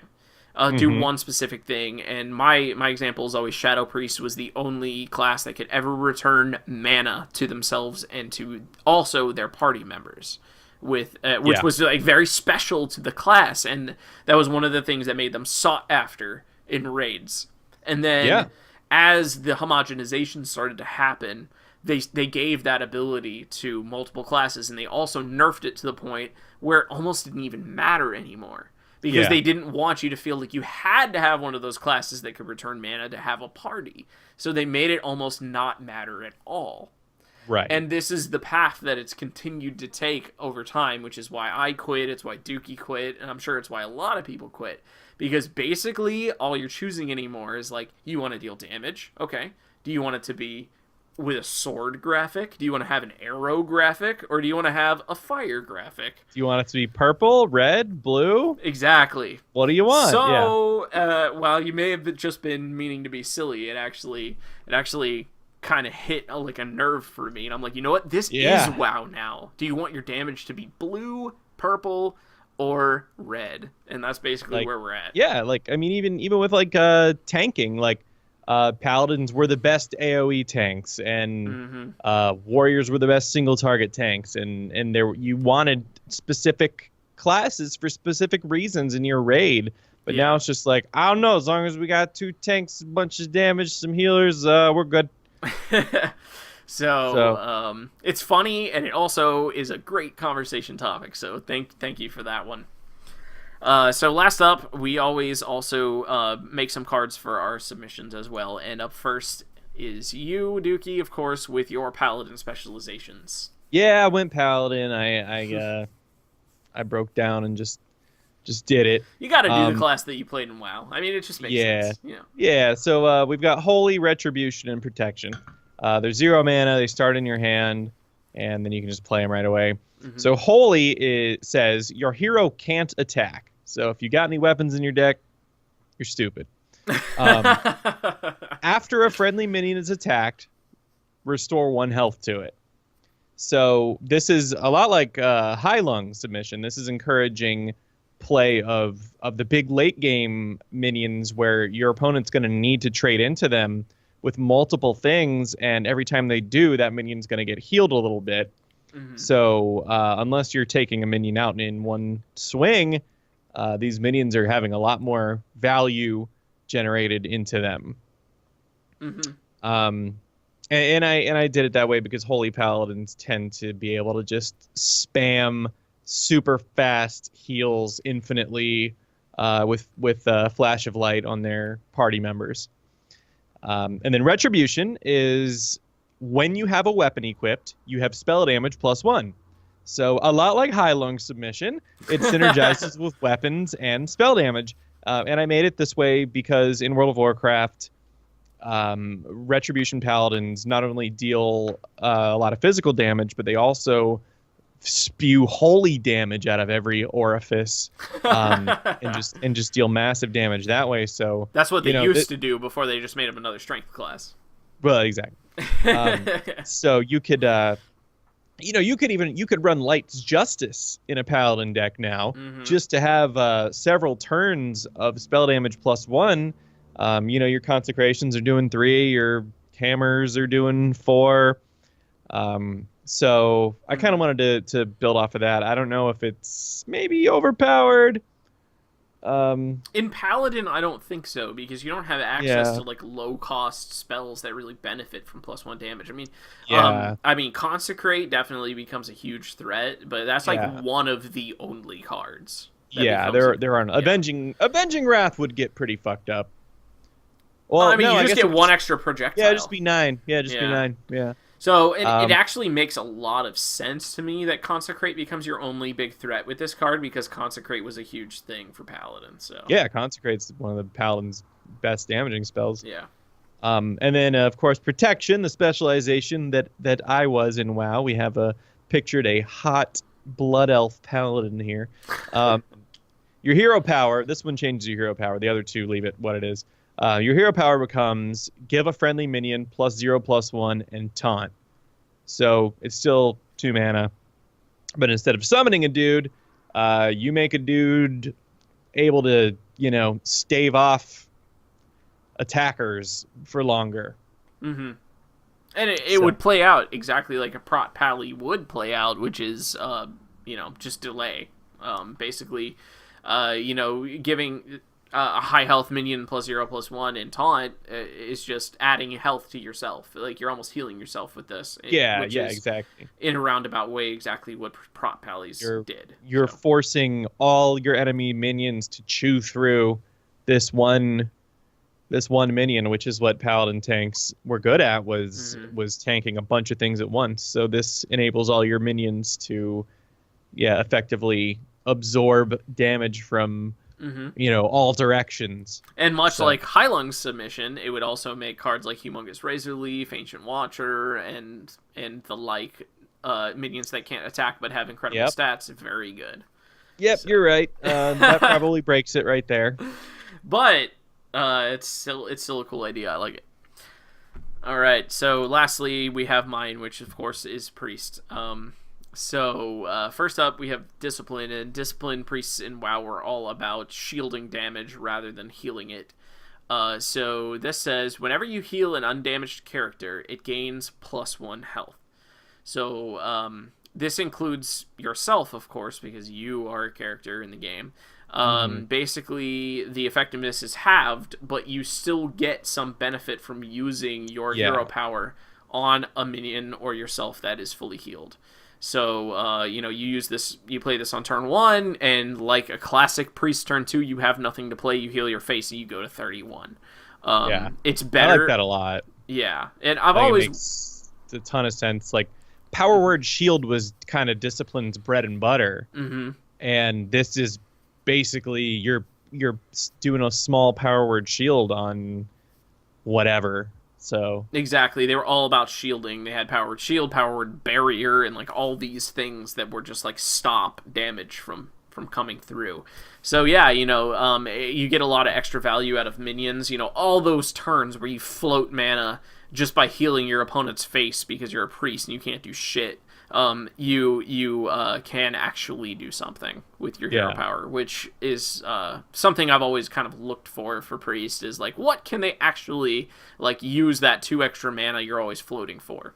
So that's what I came up with for Discipline. Up next, the spec that I was is Shadow, and Shadow, it seems like it would be all about, like reckless damage, because that's usually what DPS was about, but Shadow Priests in WoW are actually more about, like, life draining, and returning it to yourself and to, like, your allies, like sacrificing a little bit of extra damage for, like, survivability and stuff. So still in that same Priest vein of, like, being a healing class. So I came up with, when you deal damage with a spell or hero power, restore 3 health to your hero. That's pretty incredible. So your hero power becomes dormant. And I didn't put it on here, but basically what dormant would be is it would be a 0-cost hero power that literally just does nothing. Like, it would just be a placeholder. So essentially you use this and you don't have a hero power. But you're getting this incredible health restoration to yourself that makes up for not having lesser heal. But the main reason that it makes your hero power dormant is because it's promoting you to use a card that gives you a hero power, right? Which is like Shadow Form or Shadow Reaper Anduin. So it's saying if you're gonna spec Shadow, you gotta be Shadow. Right? Yeah. Like if you want a hero power, you gotta work for it. You gotta like earn that shit. So basically, I mean, once Shadow Reaper Anduin's gone in 2019, you'll have Shadow Form to to choose from there. Yeah. Which is mainly the thing I really wanted to promote, is I've always wanted that card to be playable. So yeah, and I mean this gives you the survivability to get there, hopefully. Exactly. That's what I was going for. Yeah. And last up is Holy. Holy Priests basically were just known for having the biggest heals, so it was hard to kind of get creative with this one. But I got whenever a minion is healed, restore 1 health to your hero. They've already kind of captured this in Hearthstone, like the way Holy Priests used to function, which was healing themselves through healing their allies. And what I mean is they've already kind of captured it is with binding heal, which is, you know, you heal a minion and you heal yourself. That was like a big part of being a Holy Priest. So I was just like, well, let's just like expand on that. So basically you use lesser heal on a minion and you're getting a little back to yourself. Or, you know, you binding heal, you're getting an extra heal. So there you have it. The specializations. I especially like Discipline and Shadow. I think they both make a lot of sense for what they're, because when you were proposing your Shadow idea to me, I was like, you got to get rid of the hero power. You can't be sitting there lesser healing if you're a Shadow Priest. That's just not that's not how they roll. No. Actually, in the game, if you're in shadow form and you use one of your holy spells, which you would still have access to and you could have on your bar, if you use one, you get out of shadow form because they're so split. Like, they just cannot be the same thing. Like, you cannot do both. You have to choose one. So, yeah, that was my favorite thing about Priest. And that does it for the show this week.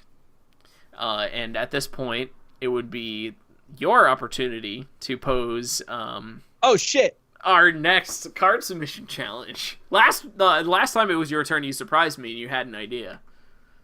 Yeah, I forgot to have an idea. All right. So while Dookie thinks about what our next card submission challenge is, I want to take a second to thank everybody who came out and watched us today, who listens to our show, watches the VODs, or listens to us on wherever you get your podcasts. We appreciate it very much, and we really hope that you continue to watch, and if you have a second, give us a quick rating if you like the show on iTunes or wherever you get your podcasts. Please send us your card submissions. We love getting them. The rules are very simple. Just follow the prompt that we give. Your card cannot spawn more than 3 other cards other than itself, so 4 cards total. And just tweet it at us at Salty Dog Podcast on Twitter. I am at Klashe_HS, and he is at Dookie Shed. You can tweet it to any of those 3 will work. At this point, I'm hoping that Dookie has come up with the challenge so that you know what to submit to us. Any ideas over there? One. You can't think of one?